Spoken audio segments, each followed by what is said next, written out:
warahmatullahi wabarakatuh. Waalaikumsalam warahmatullahi wabarakatuh. Bagaimana kabarnya hari ini? Alhamdulillah baik, Bu. Baik anak-anak, sebelum kita mulai pembelajaran hari ini, mari kita siapkan diri dan menciptakan suasana yang tenang terlebih dahulu. Ibu persilakan ketua kelas untuk memimpin doa agar kegiatan belajar kita diberikan kelancaran dan kemudahan. Silakan ketua kelas Mbak Afrina.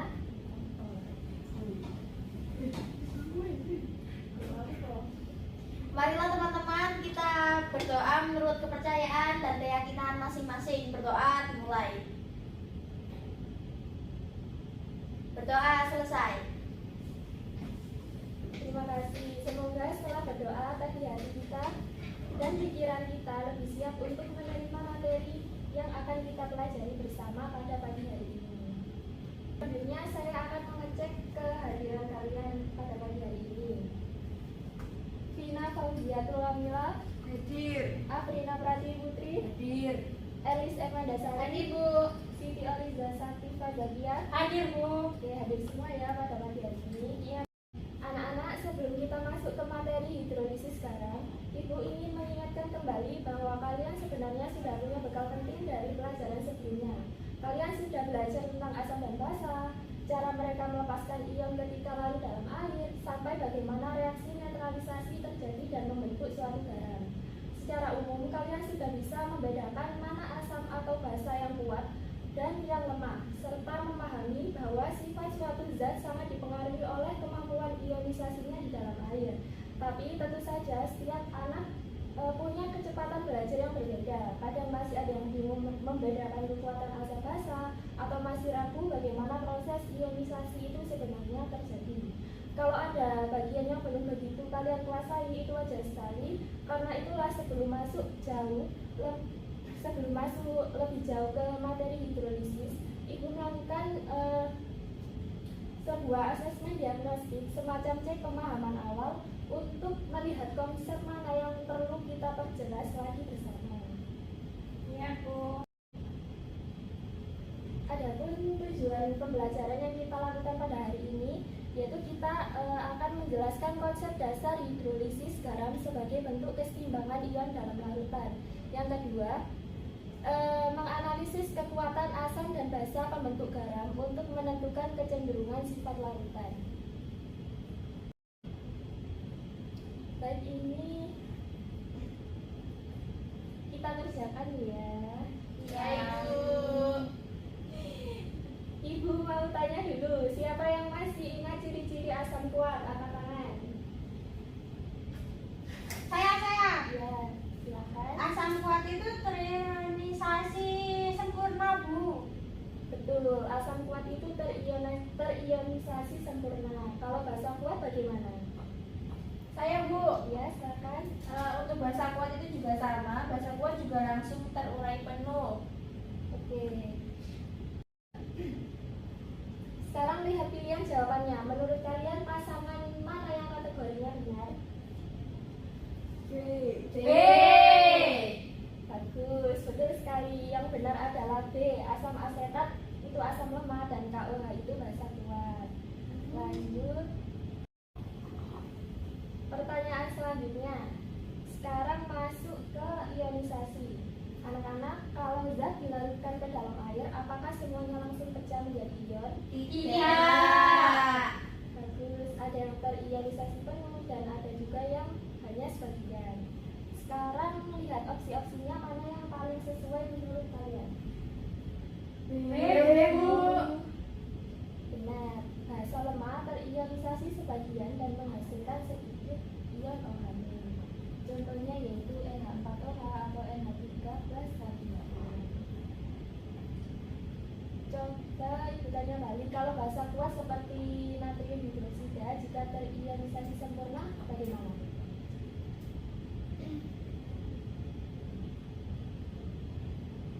Terionisasi sempurna. Ya, pintar, karena itu pilihan C salah dan asam lemah tetap bisa menghasilkan H+, jadi pilihan C juga tidak tepat. Siapa yang masih ingat apa itu reaksi netralisasi? Saya. Ya, silakan Rafina.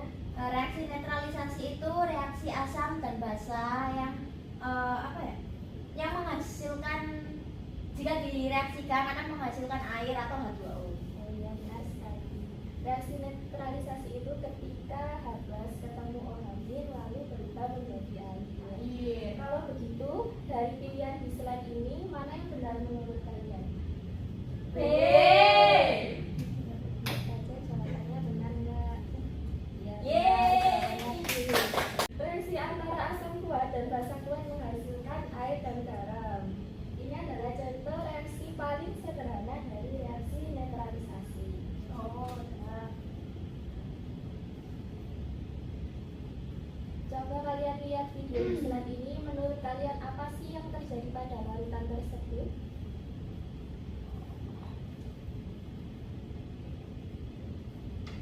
Kedengaran, Bu.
Menurut kalian apa sih yang terjadi pada larutan tersebut? Berubah warna. Ibu tanya dulu di sini, ada yang tahu arti kata hidrolisis? Ada yang bisa menjelaskan dari penjelasan itu?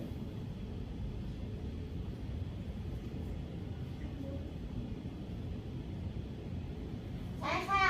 Ya, silakan aja. Kan di situ hidro artinya itu air, sedangkan lisis itu artinya penguraian. Nah, jadinya hidrolisis itu adalah penguraian oleh air. Ya, benar sekali aja.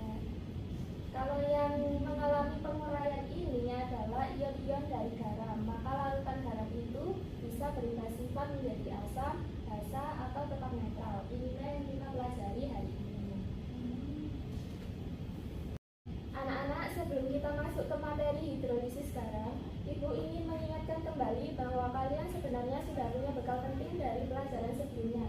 Kalian sudah belajar tentang asam dan basa, cara mereka melepaskan ion ketika larut dalam air, sampai bagaimana reaksi neutralisasi terjadi dan membentuk suatu garam. Secara umum, kalian sudah bisa membedakan mana asam atau basa yang kuat dan yang lemah, serta memahami bahwa sifat suatu zat sangat dipengaruhi oleh kemampuan ionisasinya di dalam air. Tapi tentu saja setiap anak punya kecepatan belajar yang berbeda. Kadang masih ada yang bingung membedakan kekuatan asam basa, atau masih ragu bagaimana proses ionisasi itu sebenarnya terjadi. Kalau ada bagian yang belum begitu kalian kuasai, itu wajar sekali. Karena itulah sebelum masuk lebih jauh ke materi hidrolisis, Ibu melakukan sebuah asesmen diagnostik, semacam cek pemahaman awal untuk melihat konsep mana yang perlu kita perjelas lagi bersama. Iya, Bu. Di sini kita akan membahas tentang kekuatan asam dan basa. Di sini ada kation dari basa kuat dan ada contoh anion dari asam kuat. Contoh dari kation basa kuat ada Li+, Na+, K+, Rb+, dan lain sebagainya. sebagainya. Untuk yang contoh dari anion asam kuat ada Cl-min, Br-min, I-min, NO3-min, dan lain sebagainya. Di sini ada contoh hidrolisis garam yang berasal dari kation basa kuat dan anion asam kuat. Contohnya yaitu garam NaCl. Mari kita amati video berikut ini.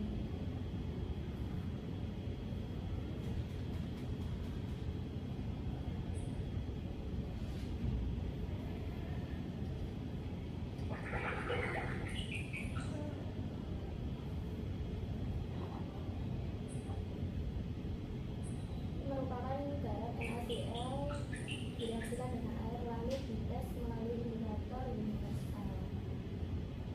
Dan hasilnya ini kan warna hijau. Ya. Nah, di kertas indikator universal ini yang warna hijau kan menunjukkan pH-nya 7. Ya. Berarti ya garam itu bersifat netral, yang artinya tidak bisa terhidrolisis karena Na+ di sini kan merupakan basa kuat. Ya. Lalu Cl-nya di sini kan asam kuat, jadinya nggak bisa terhidrolisis. Ya. Sama-sama kuat. Ya.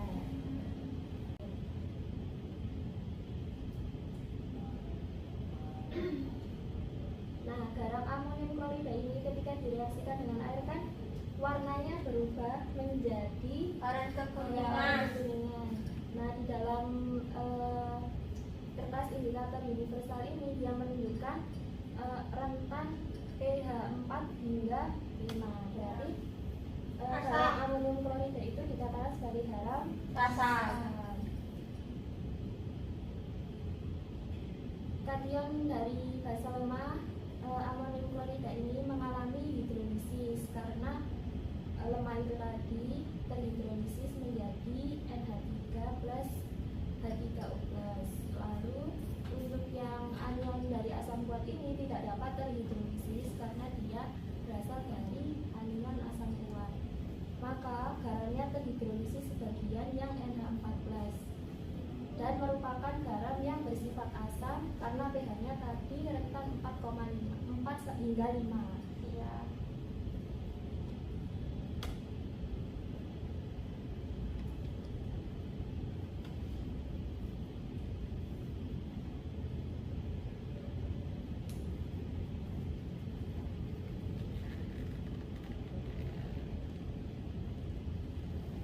Selanjutnya kita akan membahas kekuatan asam basa hidrolisis garam.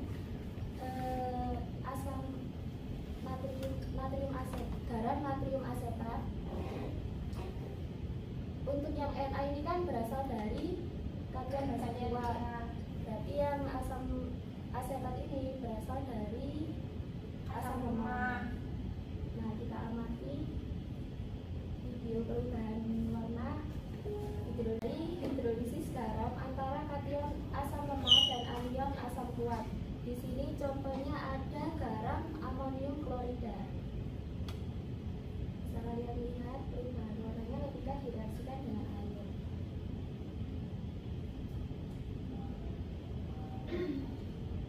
Nah, garam amonium klorida ini ketika direaksikan dengan air kan warnanya berubah menjadi Orange warna kekuningan. kekuningan. Nah, di dalam kertas indikator universal ini dia menunjukkan rentan pH 4 hingga 5. Berarti garam amonium klorida itu dikatakan sebagai garam Kasar.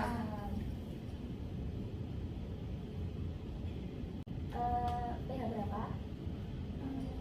11-12. Berarti dapat dikatakan bahwa garam itu merupakan garam Kasar. karena di sini yang terhidrolisis itu yang lemah yaitu natrium asetat, lalu yang apa ini Na+ ini kan berasal dari kation basa kuat, maka dia tidak dapat terhidrolisis. Artinya garam ini hanya terhidrolisis parsial dan sifatnya basa karena pH-nya lebih dari 7, tadi 10 hingga 11. Untuk hidrolisis garam yang berasal dari kation basa lemah dan anion asam lemah ini tidak dapat langsung ditentukan sifatnya.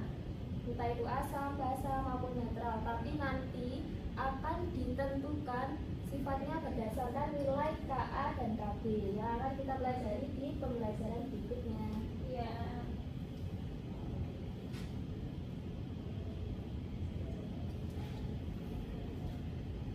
Baik anak-anak, sekarang kita akan masuk ke kegiatan kelompok. Ibu ingin kalian membentuk kelompok kecil, berisi 2 orang saja. Silakan pilih teman di sekitar kalian, tapi pastikan kelompoknya seimbang ya. Baik, Bu. Sekarang ibu bagikan LKPD ke setiap kelompok. LKPD ini nantinya berisi pertanyaan tentang fenomena tawas yang tadi yang bisa menjernihkan air. Kalian akan mencoba menjelaskan fenomena itu dengan menggunakan konsep hidrolisis garam yang kita sudah bahas tadi. Iya, Bu.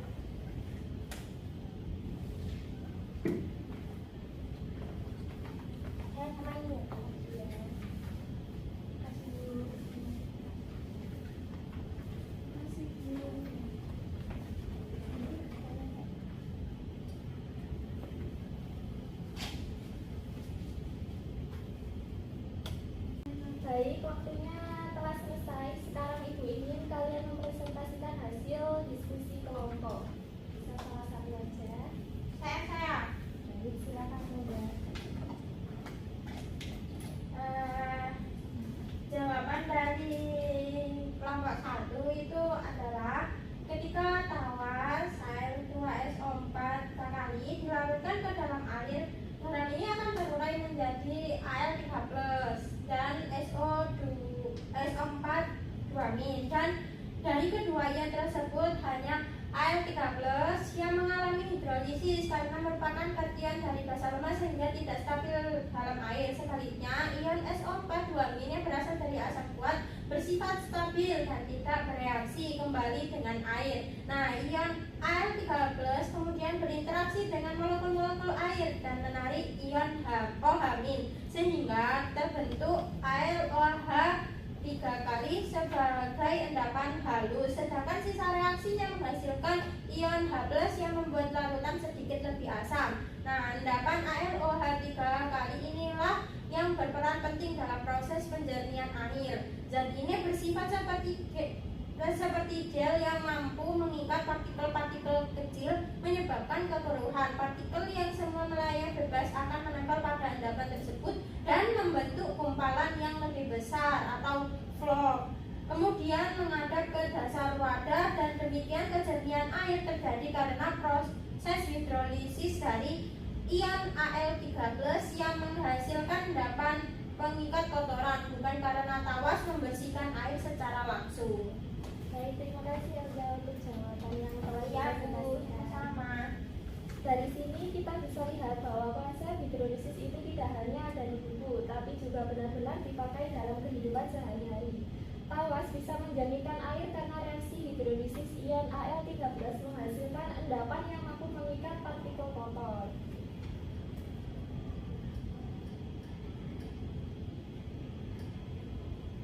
Lalu, apa kesimpulan pembelajaran hari ini ya? Apakah ada yang bisa menyimpulkan? Saya, Bu. Ya, silakan Martina. Yang pertama tadi hidrolisis. Hidrolisis terjadi kalau ada ion yang lemah. Ya, Lalu yang kedua, ion kuat tidak terhidrolisis. ya. Yang ketiga, sifat larutan garam ditentukan oleh ion yang bereaksi dengan air. Baik, luar biasa. Kalian sudah paham ini ya materinya? Sudah, Bu. Saya kira cukup sekian pada pembelajaran hari ini. Saya ucapkan terima kasih. Wassalamualaikum warahmatullahi wabarakatuh. Waalaikumsalam.